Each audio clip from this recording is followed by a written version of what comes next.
हरियाणा के मुख्यमंत्री नायब सिंह सैनी पंचकुला के प्रसिद्ध शक्तिपीठ माता मनसा देवी मंदिर पहुंचे। इस दौरान मुख्यमंत्री के साथ उनकी धर्मपत्नी सुमन सैनी और बीजेपी के अध्यक्ष मोहनलाल बड़ौली भी मौजूद रहे। नायब सैनी ने दरबार में माथा टेकने के बाद यज्ञशाला में हवन भी किया। वहीं मुख्यमंत्री ने कहा कि देश और प्रदेशवासियों को शुभकामनाएं देता हूं और प्रदेश के उज्जवल भविष्य की कामना करता हूं। उन्होंने ये भी कहा कि आज मेरा परम सौभाग्य है कि नवरात्र के मौके पर मैं और हमारे प्रदेश अध्यक्ष माता के दरबार में हाजिरी लगाने आए हैं। सीएम ने कहा कि सबकी मंगल कामना और उज्जवल भविष्य की कामना करता हूं। वहीं मुख्यमंत्री ने लोगों से 100% मतदान की अपील भी की। सीएम ने कहा देश और प्रदेश की मजबूती के लिए मतदान जरूरी है। पहले तो आप माता मनसा मंदिर आए हैं, आपने पूजा अर्चना की है, क्या कुछ आपने कामना प्रदेश के लिए की है सर? आज दूसरा नवरात्रा है। नवरात्रों की प्रदेशवासियों को, देशवासियों को मैं बहुत बहुत शुभकामनाएं देता हूं। प्रदेश के उज्जवल भविष्य की कामना करता हूं। प्रदेश के लोग स्वस्थ रहें और विकास की गति के ऊपर आगे बढ़ें। ये हमारे पर्व, हमारी संस्कृति के साथ जुड़े हुए हैं। मैं माँ के नवरात्रों की सभी प्रदेशवासियों को, देशवासियों को बहुत बहुत बधाई और शुभकामनाएं देता हूँ। इस तरीके से ये पूरा चुनाव प्रचार का अभियान रहा अभी तक, और कितने संतुष्ट हैं सभी से प्रचार अभियान से? बड़े बड़े नेताओं ने हरियाणा में प्रचार किया। किस तरीके से आज मेरा परम सौभाग्य है, मैं और हमारे पार्टी के माननीय अध्यक्ष मोहनलाल कौशिक जी आज नवरात्रों के अवसर के ऊपर प्रदेश की सुख समृद्धि के लिए मां मनसा देवी के चरणों में आज हाजिरी लगाने के लिए आए हैं। मैं नवरात्रों के महापर्व की सभी प्रदेशवासियों को, देशवासियों को बहुत बहुत बधाई और शुभकामनाएं देता हूं। ये पर्व, ये त्यौहार हमारी संस्कृति के साथ, संस्कारों के साथ जुड़े हुए हैं। मैं सभी के मंगल कामना और उज्जवल भविष्य की कामना करता हूं। ये प्रदेश विकास की नई ऊंचाइयों को छुए, ऐसी मैं माता रानी से प्रार्थना करता हूं। सभी को बहुत बहुत बधाई। एक अपील करूंगा प्रदेशवासियों से कि 100% मतदान करें।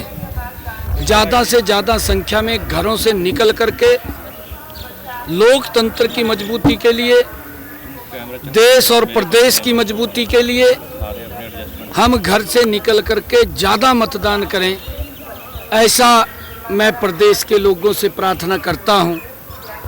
नवरात्रों की शुभकामनाएं देता हूं। कल शाम को 6 बजे प्रचार रुका है और कल 5 तारीख को वोटिंग है। मैं इस प्रदेश के अंदर लगातार हमारा जो केंद्रीय नेतृत्व आया है, उन्होंने आकर के लोगों के बीच में इंटरेक्शन किया है। प्रदेश का आज एक पॉजिटिव माहौल पूरे प्रदेश के अंदर खड़ा है। लोग आदरणीय नरेंद्र मोदी जी जो तीसरी बार प्रधानमंत्री बने हैं, उनके तत्वाधान में प्रदेश को तीव्र गति से विकास की नई ऊंचाइयों के ऊपर पहुंचाने के लिए तैयार हैं। और लगातार जो प्रचार हुआ है, हमारा हर लोगों तक पहुंचना, उनसे मिलना, घर घर जाना, हमारा जो संकल्प पत्र है उसको घर घर, व्यक्ति व्यक्ति तक पहुंचाना। हमारे सब कार्यकर्ताओं ने मजबूती से लग करके कि पार्टी का, हमारी सरकार का विजन क्या रहने वाला है, उस विजन को प्रदेश के लोगों के सामने रखा है। प्रदेश के लोगों ने एक्सेप्ट किया है। हमें पूर्ण विश्वास है भारतीय जनता पार्टी हरियाणा में तीसरी बार बहुत बड़े मैंडेट के साथ सरकार बना रही है।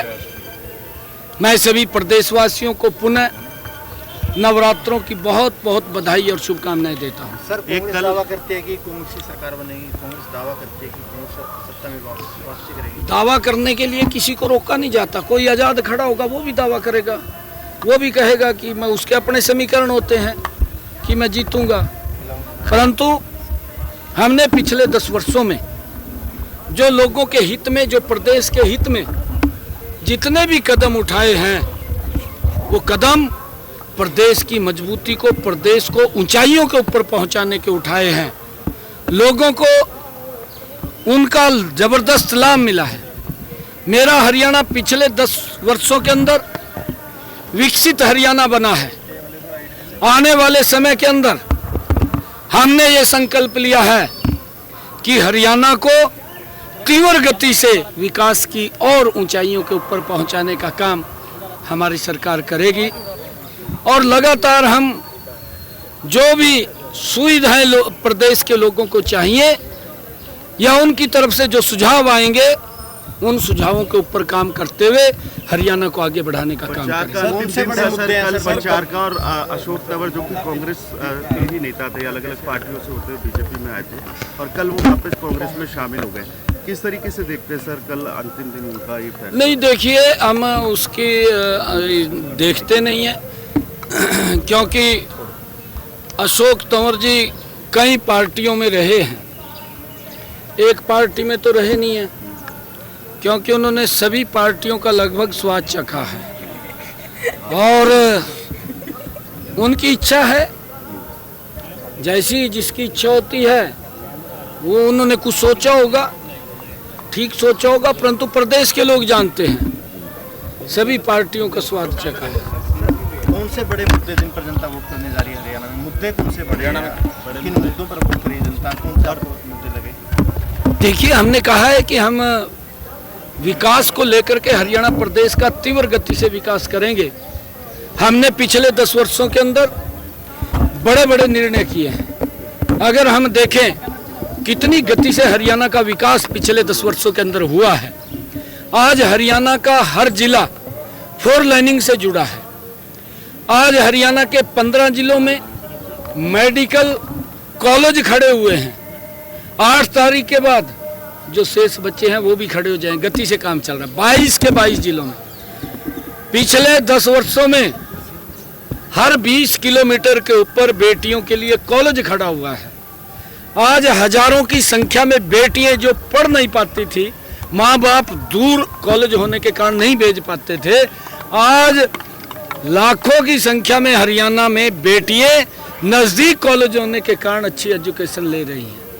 चाहे यूनिवर्सिटीज की बनाने की बात हो, और चाहे हॉर्टिकल्चर यूनिवर्सिटी बनाने की बात हो, चाहे हरियाणा के अंदर ITIs बनाने की बात हो, चाहे हरियाणा के अंदर लोगों के हित में अभी हमने पिछले दिनों फैसला लिया कि हरियाणा देश का पहला ऐसा राज्य बन गया है जो अपने किसान की 24 फसलें MSP पर खरीदने का काम कर रहा है। मेरिट पर नौकरी मुद्दा है। बिल्कुल, ये हमारे लिए एक संकल्प है कि हम हरियाणा के युवाओं को बिना पर्ची, बिना खर्ची के रोजगार देने का काम करेंगे। वहीं विपक्ष की मंशा जो नजर आई है, कांग्रेस की मंशा जो नजर आई है, उनमें अभी से हिस्से बंटने शुरू हो गए हैं। कहावत भी है, सूतना कपात लट्ठम लट्ठा। ना सरकार हरियाणा के लोग कांग्रेस की बना रहे हैं, ना बन रही है, और ये पहले से अपने हिस्से बांटने इन्होंने शुरू कर दिए। भ्रष्टाचार को इनके मुख से जाहिर हो रहा है कि भ्रष्टाचार किस गति से बढ़ेगा अगर दुर्घटनावश ये हरियाणा में खड़े हो जाते हैं। परंतु भारतीय जनता पार्टी बहुत बड़े मैंडेट के साथ तीसरी बार हरियाणा में सरकार बनी। सर, सत्ता में आए तो सबसे पहले क्या काम करेंगे? सबसे पहले 8 तारीख को आप लोगों के बीच में बैठ करके चाय का कप आपके साथ पिएंगे, एक एक काम के ऊपर हरियाणा प्रदेश के आपसे शेयर करेंगे कि ये काम हमारे एजेंडे के अंदर हैं, हमने ये लागू करने हैं। हुड्डा साहब और शैलजा जी के दिल मिल गए हैं। राहुल गांधी जी ने हाथ मिलवाए थे शैलजा जी, हुड्डा जी। नहीं, देखिए, दिल नहीं मिले हैं। दिल नहीं मिले, हाथ भी धक्के से मिलाए हैं। तो राहुल जी ने आकर के, राहुल साहब ने दोनों के हाथ पकड़ करके मिलाए हैं। जिन दिलों में दूरियां बहुत हैं, जिन दिलों के अंदर छेद कर दिए हैं जाति सूचक शब्द बोल करके, जो आंसू भी आंखें नहीं रोक पाई, इस प्रकार से अपमानित करने का काम दलित समाज को किया है, तो कहां दिल मिल जाएंगे।